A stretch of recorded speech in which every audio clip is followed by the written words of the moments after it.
Blue lights flashed against wet asphalt, signaling a sudden, violent end to a quiet evening. Nobody expects an ordinary drive home to conclude with shredded clothes, bruised wrists, and absolute humiliation on a cold public sidewalk.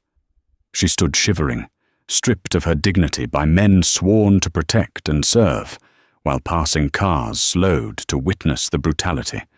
Power-drunk and seemingly untouchable, those patrolmen firmly believed they had broken just another helpless civilian. What they utterly failed to realize was her speed dial contained a number that would soon burn their entire careers and their corrupt precinct to ashes. Rain drummed a steady, hypnotic rhythm against the sleek roof of Nia Reynolds' luxury sedan as she navigated the damp, winding streets of Chicago's Gold Coast. At 34, Nia had clawed her way up the corporate ladder to become the vice president of operations for a major international logistics firm. Tonight was supposed to be a triumph. She had just closed a multi-million-dollar acquisition, celebrating with stakeholders over an elegant dinner.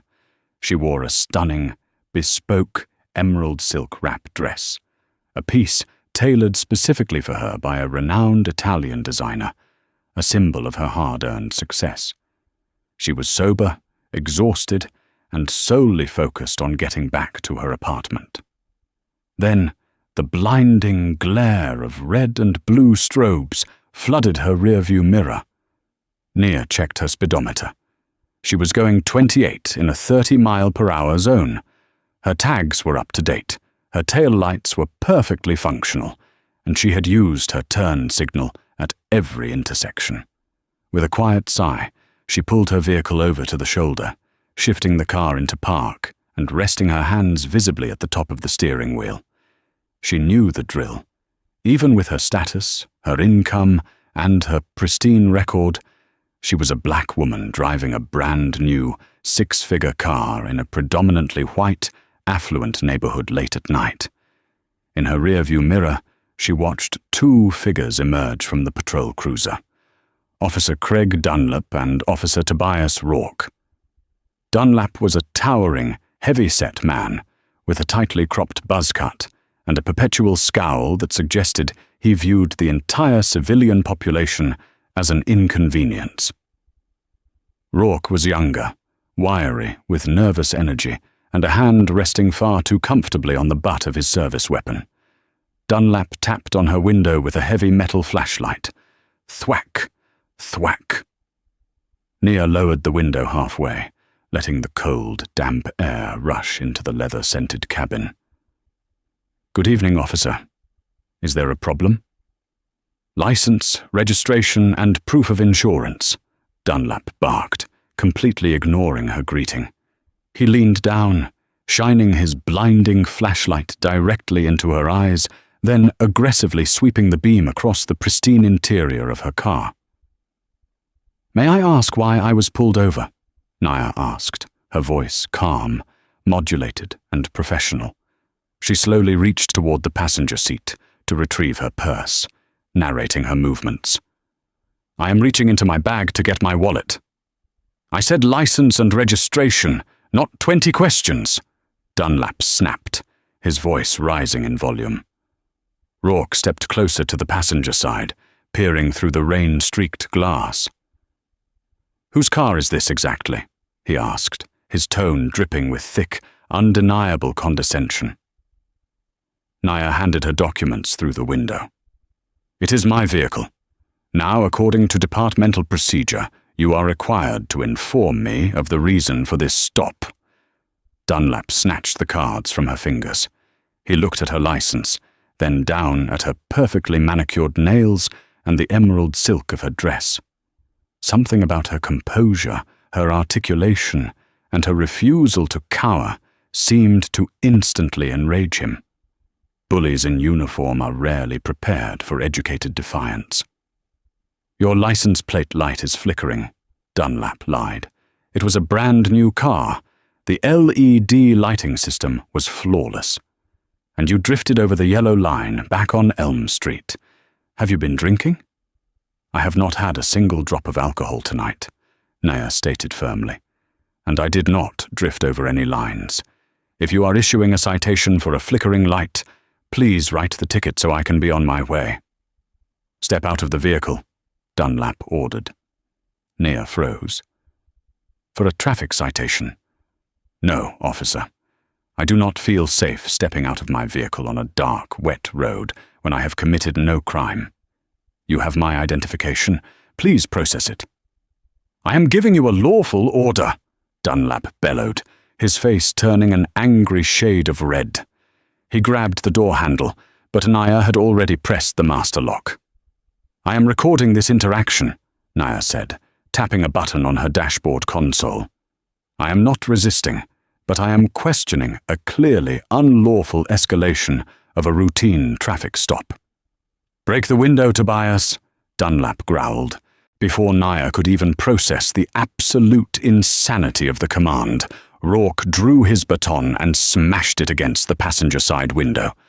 The reinforced safety glass spider-webbed but held.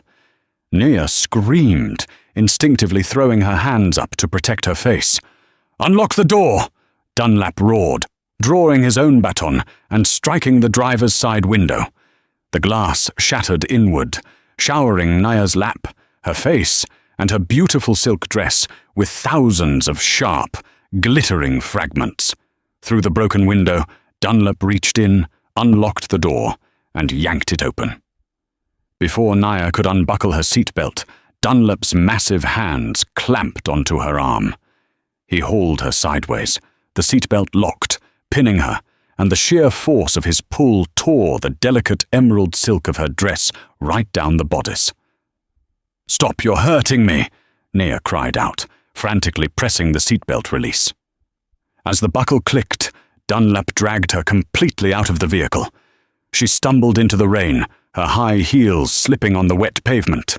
Rourke rushed around the back of the car and tackled her from the side. Naya hit the ground hard, her cheek scraping against the rough asphalt, tasting copper and grit. "Stop resisting! Stop resisting!" Rourke yelled, driving his knee painfully into the small of her back. "I am not resisting!" Naya screamed, her voice cracking with terror and physical pain. "I'm not fighting you!" Dunlap grabbed the back of her torn dress, twisting the fabric to get a better grip, and in doing so, ripped the garment entirely down the side, exposing her undergarments and bare skin to the freezing rain and the headlights of passing cars. The sheer humiliation washed over her, a hot, suffocating wave that temporarily blinded her to the pain in her twisted shoulders. Handcuffs ratcheted down on her wrists, biting deep into the soft flesh. They yanked her to her feet. Naya stood there, barefoot on one side, having lost a shoe, her expensive dress in absolute ruins, half naked on a public street, shaking violently from adrenaline, cold, and a profound, righteous anger. Dunlap sneered, looking her up and down with an expression of pure disgust. "Not so talkative now, are you, princess? Put her in the back." The fluorescent lights of the 43rd Precinct were aggressive, casting an ugly, sickly pallor over the linoleum floors and peeling grey walls. It smelled of stale coffee, sweat, and cheap industrial cleaner. Naya was paraded through the center of the bullpen. She was shivering uncontrollably, clutching the tattered remains of her dress against her chest with handcuffed hands, trying desperately to preserve whatever shred of dignity she had left. Officers sitting at their desks looked up. Some quickly looked away, uncomfortable with the obvious brutality on display. Others, however, smirked or whispered to their partners. Officer Rourke pushed her between her shoulder blades. "Keep moving." "I need a jacket. I need to cover myself," Naya managed to say through chattering teeth. "Should have thought about that before you decided to fight the police," Dunlap replied loudly, ensuring the entire room heard his fabricated version of events. They shoved her into a cold, concrete holding cell at the back of the precinct. The heavy steel door clanged shut, a final, hollow sound of absolute entrapment. Nia sank onto the steel bench, pulling her knees to her chest. Her arm was bleeding from the broken glass. Her wrists were bruised deep purple. Her mind raced, filtering through the trauma to find the cold, hard logic she relied on in her corporate life. She needed to survive the night, and then she was going to destroy them. After what felt like hours, an indifferent desk sergeant walked by the bars. "I am legally entitled to my phone call," Nia said, her voice dropping an octave, losing the tremor of fear and replacing it with the steel of a woman who had drawn her battle lines. The sergeant looked her over, sighed, and unlocked the cell door. He escorted her to a wall-mounted phone at the end of the hallway. 2 minutes. Make it count. Nia didn't dial a parent. She didn't dial a friend or a confused boyfriend. She dialed a number she had committed to memory years ago, a number belonging to a man who attended the same elite university galas she did. The line rang twice. "Right." The voice was deep, gravelly, and wide awake despite it being 2:15 a.m. "Benjamin, it's Nia Reynolds." There was a microsecond of silence as one of the most feared civil rights attorneys in the state of Illinois processed the fact that an executive he had shared a cocktail with 3 weeks ago was calling him from a jail line. "Nia, where are you?" "The 43rd Precinct. I was pulled over. They assaulted me, dragged me out of my car, shattered my windows, and tore my clothes off. I am sitting here in my underwear and a shredded dress." The silence on the line this time was lethal. Benjamin Wright was a man who had built a reputation on financially bankrupting corrupt police departments. He didn't yell. He didn't posture. He acted. "Are you injured?" Benjamin asked, his voice deathly quiet. "Scrapes, bruises. My wrists are cut from the cuffs." "Do exactly as I say," Benjamin instructed. "Do not speak to anyone. Do not accept a glass of water. Do not let a precinct medic wipe a single drop of blood off your body. Do not try to fix your dress. I want them to see exactly what they did to you when I walk in. I am leaving my house now. I will be there in 20 minutes. "Okay," Nia whispered. "Nia? Yes?" They picked the wrong woman tonight. 24 minutes later, the front double doors of the 43rd Precinct swung open. Benjamin Wright did not look like a man who had just been dragged out of bed. He was wearing a charcoal 3-piece suit, a silk tie perfectly knotted, carrying a slim leather briefcase. He walked with the terrifying, predatory grace of a shark smelling blood in the water. Beside him walked a massive, broad-shouldered man, carrying a high-end DSLR camera, his private investigator and paralegal, a former internal affairs detective named Silas. Benjamin bypassed the line of disgruntled citizens at the front desk and walked directly up to the elevated platform where the desk sergeant sat. "I am Benjamin Wright. I am here to see my client, Nia Reynolds, immediately." The sergeant looked up, ready to brush him off, but the name registered. Every cop in the city knew who Benjamin Wright was. He was the lawyer who had just cost the city $12 million in a wrongful force lawsuit 6 months prior. Mr. Wright, she's in processing. She is in a holding cell. I am her legal counsel. If I am not standing in front of her in exactly 60 seconds, I will file an injunction for the denial of constitutional counsel so fast it will make your head spin, and then I will personally sue you, Sergeant, in civil court for denying her rights. 60 seconds. The sergeant swallowed hard. "Right this way." Benjamin walked down the stark corridor, his expensive leather shoes clicking menacingly against the linoleum. When he reached the holding cell, he stopped. He looked through the bars at Nia. She looked up. Her bespoke dress was hanging in ruined ribbons. Her shoulder was bruised, her cheek scratched, her hair disheveled, and she was shivering against the cold concrete. Benjamin's jaw tightened. The muscle in his cheek ticked. He turned to the sergeant, his eyes devoid of any warmth. "Open it. Now." The cell door slid open.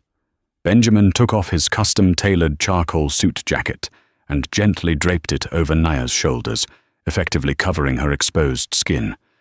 "Silas," Benjamin said quietly. Silas stepped into the cell and raised his camera. Click, flash, click, flash. He took meticulous photographs of Nia's torn dress, the deep bleeding abrasions on her wrists from the handcuffs, the scrape on her face, and the overall condition she was kept in. "Hey, you can't take pictures in here," the sergeant protested, taking a step forward. Benjamin turned, stepping into the sergeant's personal space. "This is evidence of a brutal assault under the color of law. If you attempt to touch my investigator, I will have you indicted for destruction of evidence and obstruction of justice. Go get your captain. Wake him up if you have to."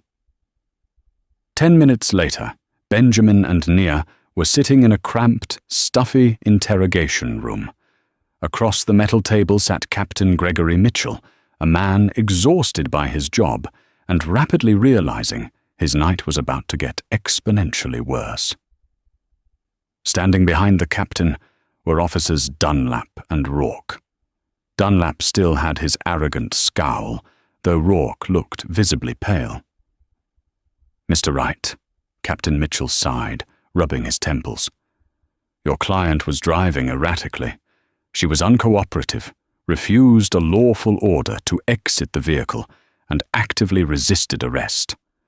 My officers had to use necessary force to subdue her." "Necessary force," Benjamin repeated, rolling the words around in his mouth like bad wine. He looked at Dunlap. "Officer Dunlap, is it?" "Yeah," Dunlap grunted. "You stated she was driving erratically. You stated she resisted. I assume, since it is department policy, that your body cameras were activated during this traffic stop?" Dunlap shifted his weight. "It was raining heavy. We got into a scuffle when she went crazy. The mounts got hit. Both of our cameras malfunctioned and powered down right as we approached the vehicle. A simultaneous, spontaneous malfunction of 2 separate military-grade Axon body cameras," Benjamin said, his voice dripping with such heavy sarcasm it practically stained the table. "A modern statistical miracle." "It happens," Rourke chimed in defensively. "It does," Benjamin smiled. It was a terrifying smile. "Captain Mitchell, I need the official arrest report, the use of force report, and the dashcam footage from their cruiser." "The cruiser dashcam was facing forward, Mr. Wright," Captain Mitchell said. "The altercation happened on the side of the suspect's vehicle, out of frame." "So what we have here," Benjamin steepled his fingers, "is the word of 2 officers against a vice president of logistics with no criminal record, who was brutally beaten and stripped in the street." "She was resisting," Dunlap snapped. "She reached for the center console. We thought she had a weapon." "Did you?" Benjamin asked softly. He reached into his briefcase and pulled out a sleek, metallic, silver laptop. He flipped it open. "Captain Mitchell, I want you to pay very close attention to what I am about to show you, because your pension depends on how you react in the next 5 minutes." Benjamin tapped a few keys. "My client drives a 2026 Mercedes-Benz EQS. It is a highly sophisticated machine. It comes equipped with the Guard 360 system. It features 8 high-definition, wide-angle cameras integrated into the chassis, front, rear, side mirrors, and a dual-lens internal cabin camera." Dunlap's arrogant scowl instantly vanished. Rourke stopped breathing. "These cameras," Benjamin continued, his voice echoing in the dead silence of the room, "do not just record to a local hard drive that can be conveniently lost or smashed. They upload simultaneously to a secure cloud server the moment the vehicle detects an impact, glass breaking, or forced entry. Benjamin turned the laptop screen around to face the 3 police officers. "Furthermore," Benjamin said, pressing play, "my client was on a Bluetooth call with her company's automated dictation line, outlining her meeting notes. The audio is crystal clear." The video began to play. It was an impeccable 4K resolution split-screen feed. One angle showed the interior of the car, bathed in the soft, ambient lighting. Nia was sitting perfectly still, her hands on the wheel. The audio caught her polite, calm greeting. It caught Dunlap's aggressive, immediate escalation. Then, the exterior side mirror camera showed Rourke violently smashing the passenger window unprovoked. The interior camera captured Dunlap breaking the driver's side window, reaching in and violently dragging Nia by her dress, the audio picking up the sickening sound of the expensive silk tearing, followed by Nia's terrified screams of, "I'm not resisting." The exterior camera clearly showed Dunlap hauling her out, twisting the fabric deliberately to humiliate her, and throwing her to the wet pavement, while she clearly offered zero physical resistance. The video ended, leaving a deafening silence in the interrogation room. Captain Mitchell's face had drained of all color. He looked like a man who had just watched a firing squad line up in front of him. "They didn't just lie on an official police report, Captain," Benjamin said, closing the laptop with a sharp snap. "They committed felony assault, battery, deprivation of civil rights under color of law, and perjury. And your department covered it up by claiming camera malfunctions. I am not just going to sue the 43rd Precinct. I am going to see these 2 men in federal prison." Dunlap swallowed hard, the bully completely drained out of him, replaced by the sudden, cold realization that his badge could no longer protect him. "Would you like me to wait here while you process their badges and firearms, Captain?" Benjamin asked politely. "Or should I call the mayor's office right now?" The release of Nia Reynolds from the 43rd Precinct was not a quiet, bureaucratic affair. It was an extraction. By 4 a.m., Benjamin Wright had completely dismantled the fabricated charges. There would be no resisting arrest citation, no traffic violation, and absolutely no record of Nia spending the night in a cell. However, Benjamin explicitly refused to sign the standard non-disclosure agreement the city's legal department frantically tried to slide across the table in exchange for dropping the fake charges. Nia walked out of the heavy glass doors of the precinct, wrapped in Benjamin's charcoal suit jacket, her ruined emerald silk dress a glaring testament to the night's brutality. She didn't look down. Her head was held high, her jaw set with a rigid, terrifying composure. "We do not wait for internal affairs," Benjamin said, as he guided her into the back of his waiting town car. "Internal affairs is a shield, not a sword. They will drag this out, place Dunlap and Rourke on paid administrative leave, and wait for the public to forget. We are not going to let anyone forget." By 8 a.m., while Captain Gregory Mitchell was desperately making panicked phone calls to the police union representatives, Benjamin was sitting in his high-rise office overlooking Wacker Drive, finalizing the execution of a meticulously planned nuclear option. He didn't just file a civil rights lawsuit in the Dirksen Federal Courthouse. He leaked the unedited 4K resolution telemetry video from Nia's Mercedes directly to Victoria Brennan, an aggressive, Pulitzer-winning investigative journalist for the Chicago Tribune. Brennan had built her entire career exposing municipal corruption. When she saw the footage of a prominent, unarmed black female executive being dragged from her vehicle and stripped of her clothing on a public street, she bypassed her editor and published the video directly to the publication's digital front page. The headline read, "Protect and Serve, the 43rd Precinct's midnight brutality caught on luxury car cameras." The fallout was instantaneous and apocalyptic. Within 2 hours, the video had amassed 4 million views across social media platforms. By noon, national news networks had picked it up, looping the sickening sound of Nia's dress tearing and her desperate pleas of compliance. The visual contrast was too stark for any PR spin doctor to manage. A composed, articulate corporate vice president being treated like a violent animal by 2 men sworn to uphold the law. The police union, led by a stubbornly aggressive representative named Thomas Harding, attempted a desperate counter-offensive. At a hastily organized press conference, Harding stood before a podium and tried to assassinate Nia's character. "The video is taken out of context," Harding declared, sweating under the glare of camera lights. Ms. Reynolds was highly combative. She reached into a console, making sudden, threatening movements. Officers Dunlap and Rourke had seconds to make a life-or-death decision to secure the scene.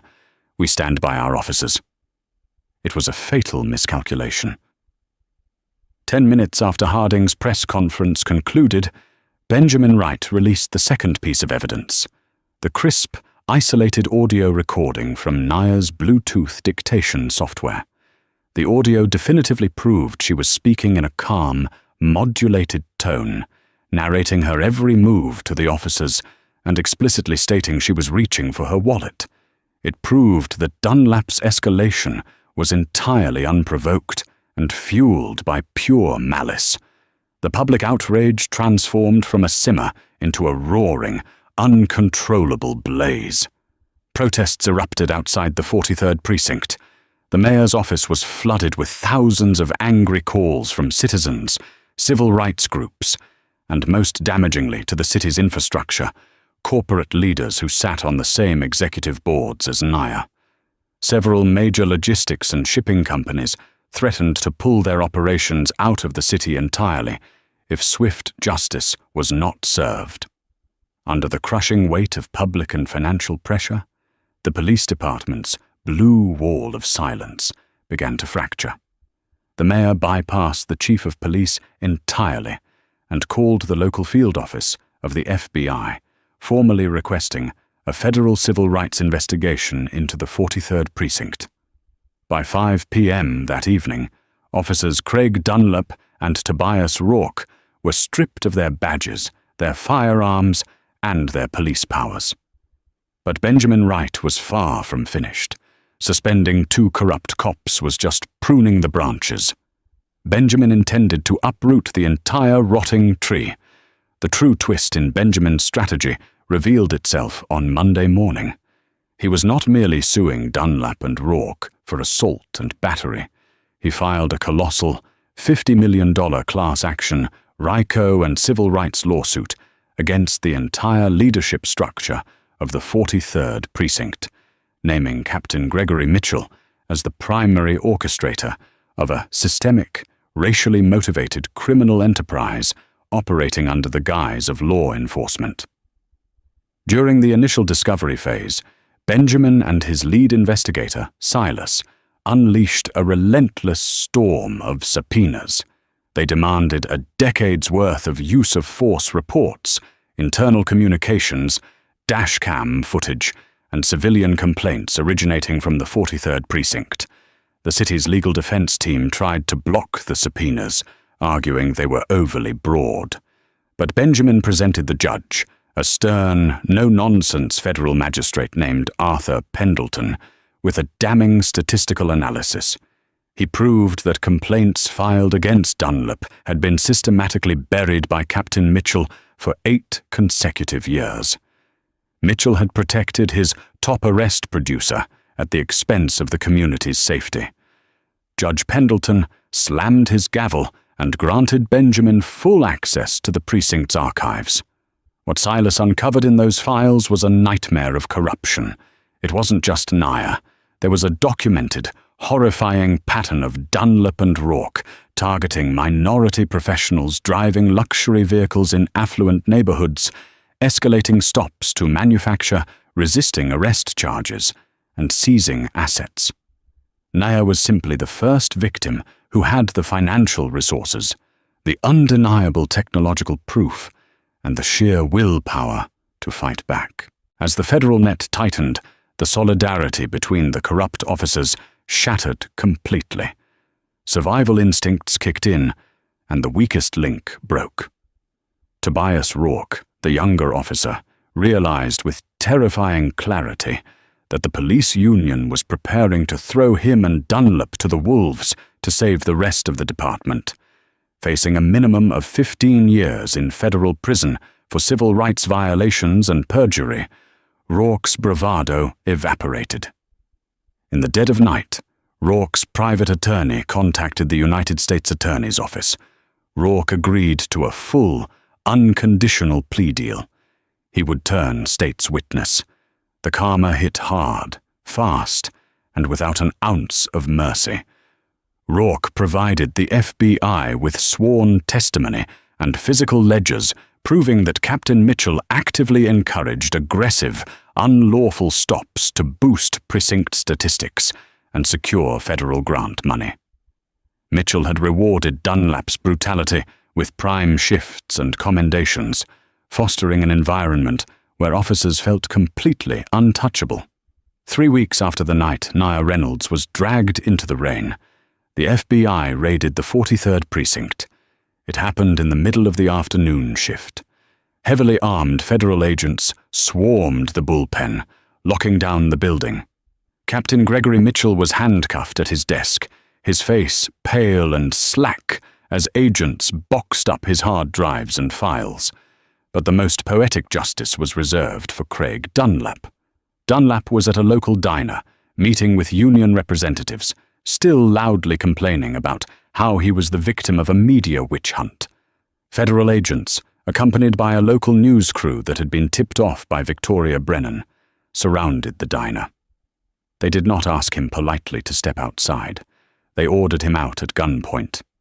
In front of the cameras, the patrons, and the union reps who could do nothing but watch in stunned silence, Dunlap was forced to his knees on the rough concrete of the parking lot. His hands were yanked behind his back, and federal steel cuffs ratcheted tightly around his wrists. As the FBI agents hauled Dunlap to his feet, patting him down aggressively, he locked eyes with the camera lens. He looked completely defeated, stripped of his authority, his arrogance, and his power. He was experiencing the exact same profound, public humiliation he had inflicted on Nia, but this time the entire nation was watching, and the charges against him were absolutely, irrevocably real. The Dirksen Federal Courthouse was a towering monument of cold glass and unforgiving steel, a theater designed specifically for the absolute dismantling of arrogance. 6 months had passed since the damp, freezing night when Nia Reynolds was violently dragged onto the asphalt of the Gold Coast. Outside the massive bronze doors of the courthouse, a media circus raged, with reporters and camera crews waiting like ravenous wolves for the verdict. Inside courtroom 14, however, the air was suffocatingly still, heavy with the impending weight of a historic federal tribunal. The trial of the United States versus Craig Dunlap and Gregory Mitchell had dominated the national news cycle, fundamentally exposing the dark, rotting underbelly of municipal law enforcement. Benjamin Wright did not pace. He sat perfectly motionless at the plaintiff's table, an apex predator, watching his prey thrash blindly inside a beautifully constructed trap. He had already secured the $50 million civil settlement from the city, a catastrophic financial blow that forced the municipal government to liquidate assets and overhaul their entire insurance structure to survive the Monell claim, which proved systemic, unconstitutional violations. But the financial ruin was merely the prologue. Acting as a specially appointed consultant to the federal prosecutors, a rare privilege granted by Judge Arthur Pendleton due to Benjamin's intimate, encyclopedic knowledge of the precinct's buried files, Benjamin was there to ensure the criminal convictions ended with steel bars and iron chains. On the 4th grueling day of the trial, Captain Gregory Mitchell was called to the witness stand. the disgraced commander of the 43rd Precinct attempted to project the weary, noble authority of a lifelong public servant who had been tragically betrayed by a few bad actors. He wore a crisp, impeccably tailored navy suit, his grey hair neatly combed, desperately trying to distance himself from the violent, disgraced patrolmen he used to command and protect. I was completely unaware of the specific, aggressive tactics Officer Dunlap was employing on the night in question. Mitchell lied smoothly under the harsh fluorescent lights, his voice steady, practicing a narrative he and his high-priced defense attorneys had rehearsed for weeks. The 43rd Precinct is a massive, complex operation, overseeing a vast district. It is physically impossible for a commanding officer to micromanage every single traffic stop or citizen interaction. When I finally learned of the horrifying incident involving Miss Reynolds, I was absolutely appalled. It goes against everything our department stands for. Mitchell's defense attorney, a slick corporate litigator who had built his career defending corrupt officials, nodded sympathetically from his table. The strategy was clear. Insulate the captain. Pin the entire brutal affair on Dunlap's rogue anger management issues, claim administrative ignorance, and walk away with a tarnished reputation, but a secure pension, and, most importantly, freedom. The lead federal prosecutor calmly stood up, adjusted his tie, and deferred the cross-examination entirely to Benjamin Wright. The courtroom murmured. Judge Arthur Pendleton, a stern, no-nonsense magistrate with a reputation for zero tolerance regarding police misconduct, banged his heavy wooden gavel once. Silence immediately fell over the room. Benjamin rose gracefully from his chair. He did not carry a legal pad. He did not carry a thick manila folder of printed emails. He walked slowly toward the podium with nothing but a small, clear plastic evidence bag held casually in his right hand. Inside the bag rested a cheap, dark grey, prepaid burner phone. "Captain Mitchell," Benjamin began, his deep, resonant voice easily carrying across the massive room without the aid of the microphone. "You just testified, under the penalty of federal perjury, that you were entirely appalled by Officer Dunlap's actions on the night of November 12th. You claim complete ignorance of his methods." "That is correct, Mr. Wright," Mitchell replied, gripping the polished wooden edges of the witness box. He tried to maintain eye contact, to establish dominance, but Benjamin's cold, unblinking stare made him physically uncomfortable. "My lead investigator, Silas, is an exceptionally thorough man," Benjamin stated, his tone conversational, yet laced with an undeniable lethal undercurrent. "When the FBI raided your precinct 3 weeks after the assault, they seized your official desktop computer, your department-issued smartphone, and your personal laptop from your residence. They found absolutely nothing. You were remarkably careful to keep your digital footprint immaculate." Mitchell allowed a microscopic, arrogant smirk to touch the corner of his lips. "I run a clean department. I have nothing to hide." "You were very careful about your digital footprint," Benjamin repeated, taking a slow step closer to the witness stand and raising the clear plastic bag so the jury could clearly see it. "However, Captain, you were remarkably careless about where you throw away your trash." Mitchell's eyes flicked to the plastic bag. The microscopic smirk instantly vanished. A cold bead of sweat formed at his hairline and began to trace a slow path down his temple. Silas pulled the high-definition security surveillance footage from a local coffee shop located exactly 2 blocks from your suburban home. Benjamin continued, his voice tightening like a snare. "He watched you, clear as day, walk out of your vehicle at 3 a.m., 3 days after my client's arrest, and throw a dark, heavy object into a municipal dumpster in the alleyway. Silas retrieved it before the morning garbage trucks arrived.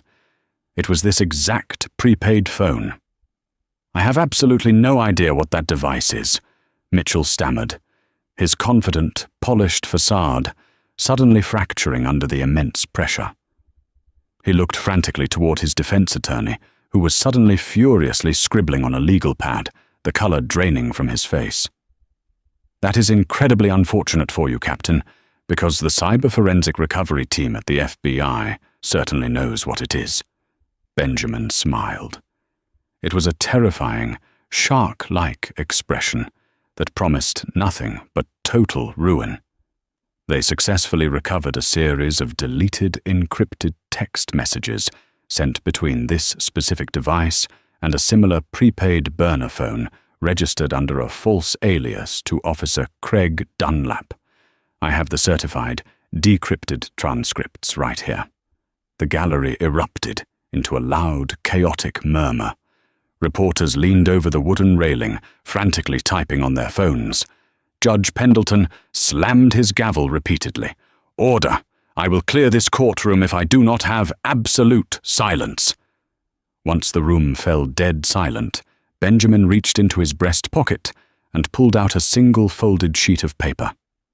"Let me read a text message sent from this phone, your phone, to Officer Dunlap at exactly 1:15 a.m. on the night of the brutal assault," Benjamin read, his voice ringing with absolute clarity. "Our arrest and seizure numbers are significantly down for the quarter. We need a high-profile civil forfeiture tonight to secure the upcoming federal grant money. Find a rich one in the Gold Coast district.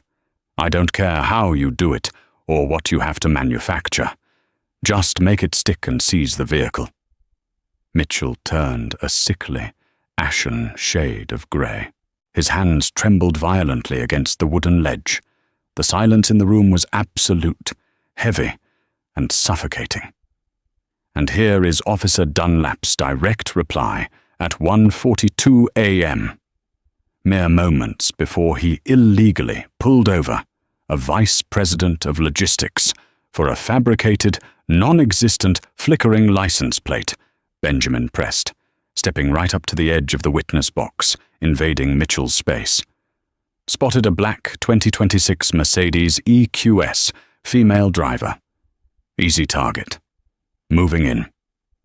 Benjamin deliberately dropped the printed transcript onto the ledge of the witness box, right over Mitchell's trembling hands.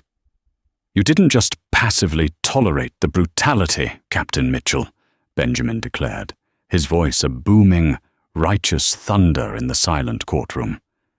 "You specifically ordered it. You orchestrated a violent criminal hunting party on the streets of Chicago, explicitly targeting successful minorities to pad your precinct's statistics and seize their luxury assets under the fraudulent guise of civil asset forfeiture.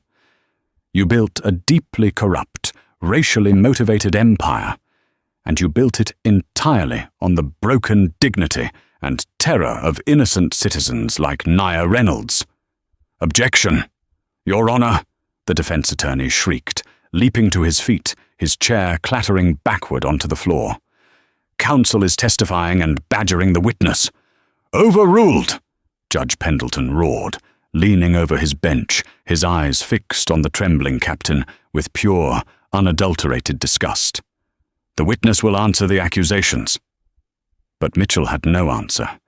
He sat frozen, staring blankly at the transcript.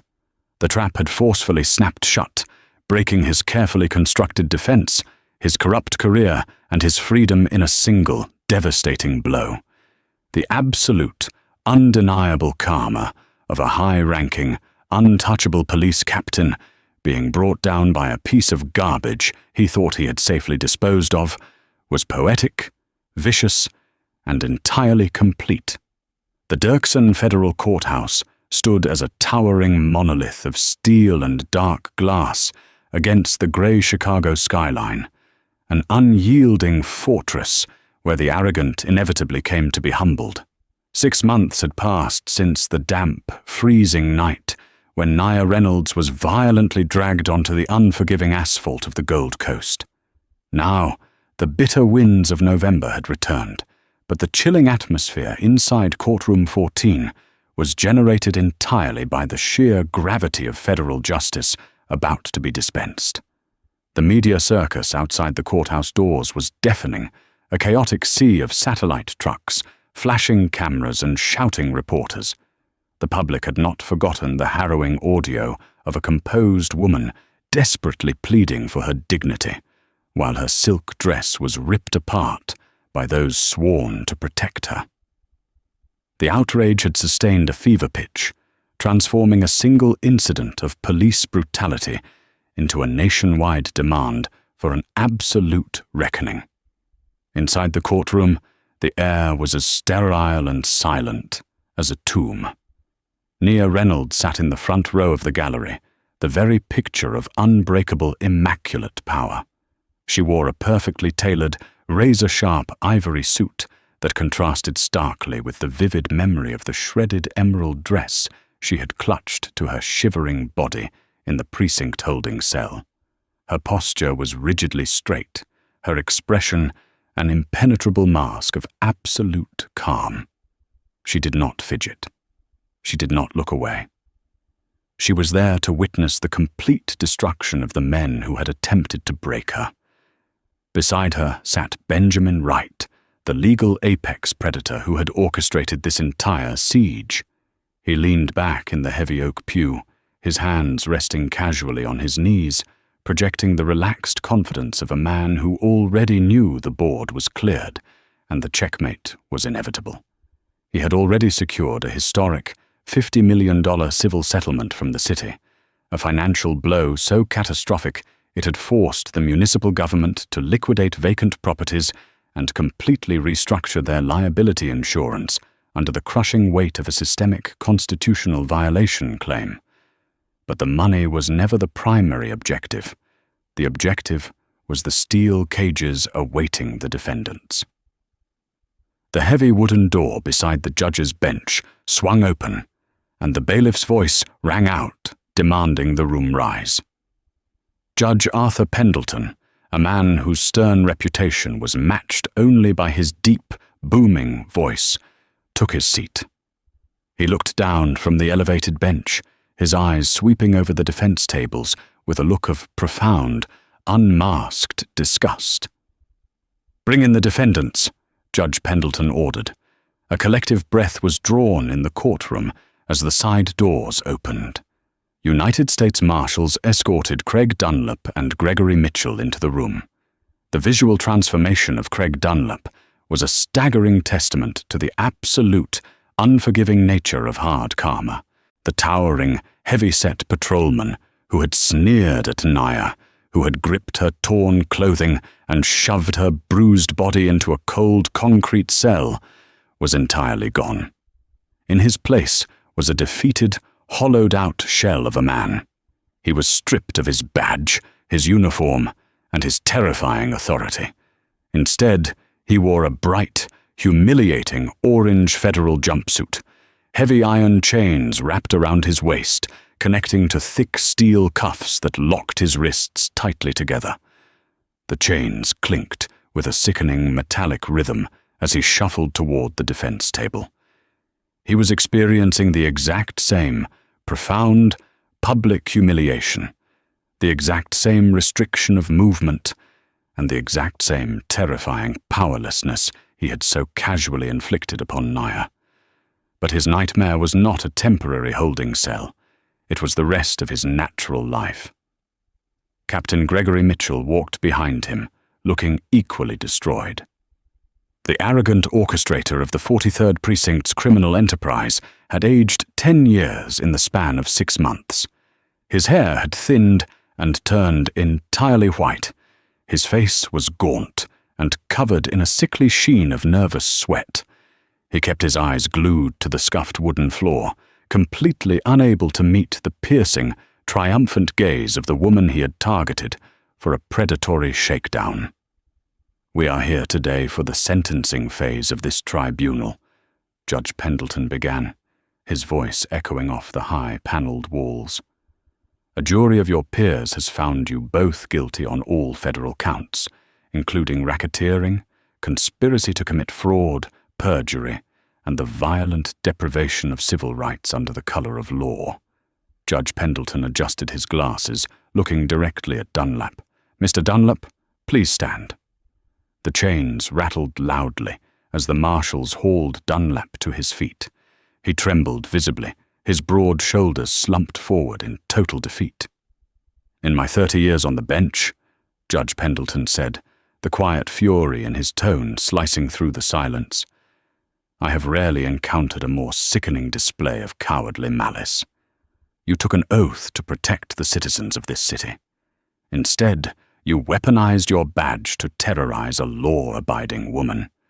You assaulted her, you degraded her, and you actively conspired to destroy her freedom to cover up your own profound inadequacies. You operated under the delusion that your uniform made you untouchable. Today, the illusion shatters."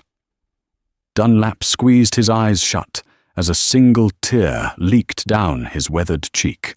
"Craig Dunlap, I hereby sentence you to 180 months, 15 years, in a maximum security federal penitentiary for the civil rights violations, to be served consecutively with an additional 3 years for aggravated perjury.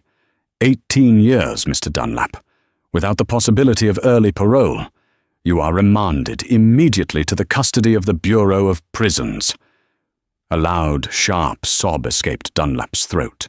His knees buckled, but the marshals grabbed him by the arms, holding him upright by sheer physical force.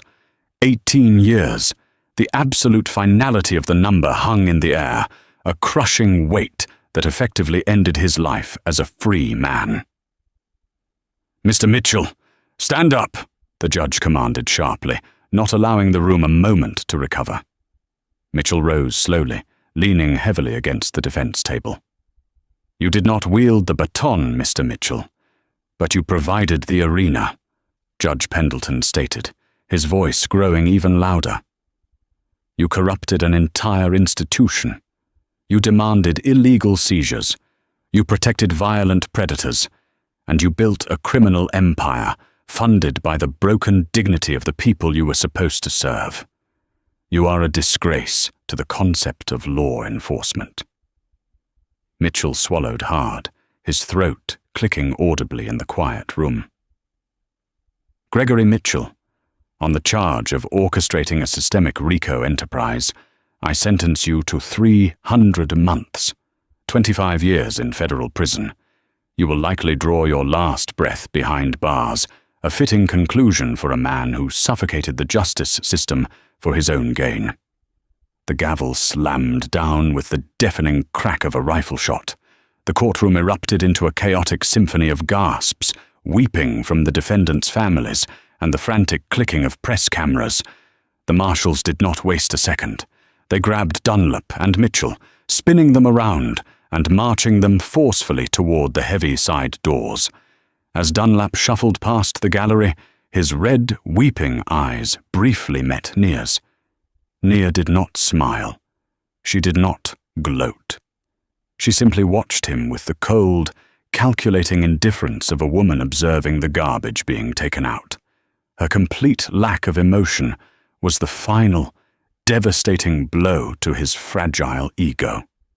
Dunlap looked away, the heavy oak door slamming shut behind him, sealing his fate forever.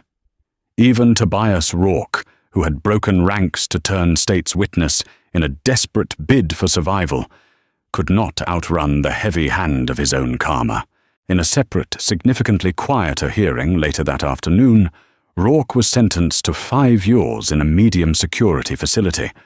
His plea deal had saved him from decades in a cage, but he was permanently branded a felon, stripped of his right to ever carry a firearm, vote, or hold public office. His life was ruined, forever marked by the cowardly choices he made in the rain. But the federal sentences were only the first phase of the total destruction Benjamin Wright and Nia Reynolds had engineered. The most profound, systemic annihilation was reserved for the institution itself. The catastrophic media storm, combined with the sheer, undeniable scale of the corruption outlined in the federal RICO convictions, left the city administration with no political cover. The 43rd Precinct had become a toxic liability, a glaring symbol of municipal failure. 2 weeks after the sentencing, the mayor stood before a podium at City Hall, flanked by the newly appointed, highly scrutinized chief of police. Sweating under the bright studio lights, the mayor announced an unprecedented, historic executive action. The 43rd Precinct was officially disbanded. Its municipal charter was permanently revoked. The remaining officers who had not been indicted were scattered to the wind, reassigned to desk duty across the state, and placed under strict, unyielding federal oversight. The physical building itself, the ugly, brutalist concrete fortress where Naya had been paraded through the bullpen and shoved into a freezing cell, was entirely decommissioned. The city, desperate to salvage its public image, swiftly sold the property at a massive loss to a prominent community development firm. On a crisp Tuesday morning, exactly 1 year after the night of the assault, Naya Reynolds stood on the sidewalk opposite the now abandoned 43rd Precinct. Benjamin Wright stood beside her, his hands buried deep in the pockets of a tailored cashmere overcoat. A massive, yellow industrial bulldozer idled in the street, its diesel engine rumbling with destructive promise. They watched in absolute silence as the heavy steel wrecking ball swung backward, suspended by a towering crane, before hurtling forward with terrifying momentum. It smashed into the front facade of the precinct, shattering the reinforced glass doors and crushing the concrete pillars. A massive cloud of grey dust plumed into the cold air. They built a wall, thinking it would keep them safe from the consequences of their actions, Benjamin murmured, watching the second swing of the wrecking ball tear through the second-floor bullpen. They didn't realize who they pulled over. Naya watched the destruction of the holding cells at the rear of the building. The very spot where she had sat, bleeding and shivering, was now being reduced to twisted rebar and pulverized concrete. The psychological weight of that night, a burden she had carried with silent, furious grace, finally began to lift. She had not merely survived the trauma, she had weaponized it. She had forged her pain into a blade and cut the rot out of the city.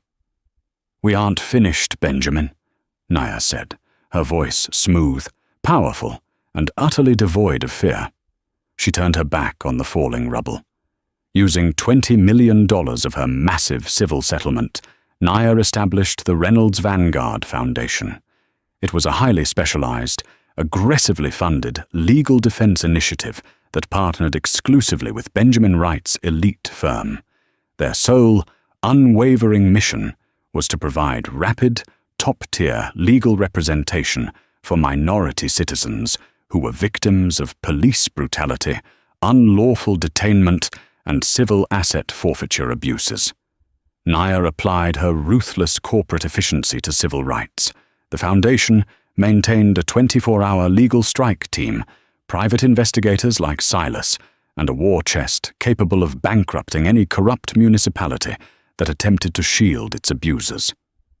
She became a legendary nightmare for corrupt precincts across the state, a wealthy, connected, and completely untouchable advocate who ensured that the fabled blue wall of silence would never again stand unchecked.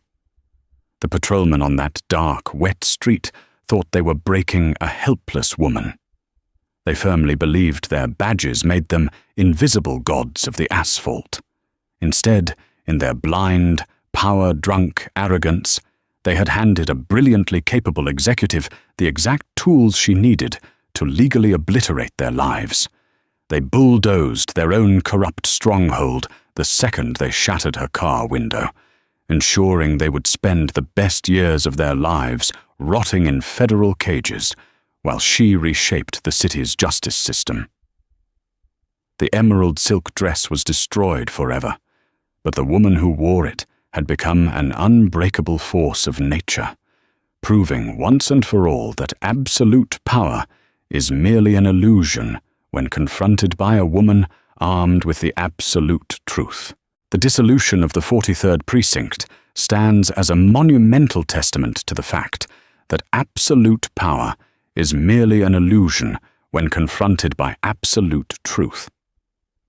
Nia Reynolds refused to be a victim, transforming her darkest, most humiliating night into a blazing beacon of justice. The men who tore her dress and stripped her dignity were ultimately stripped of their freedom, locked away in federal cells while the world watched their corrupt empire burn. This story serves as a chilling reminder. Karma does not miss, and those who abuse the badge will eventually face the very system they weaponized.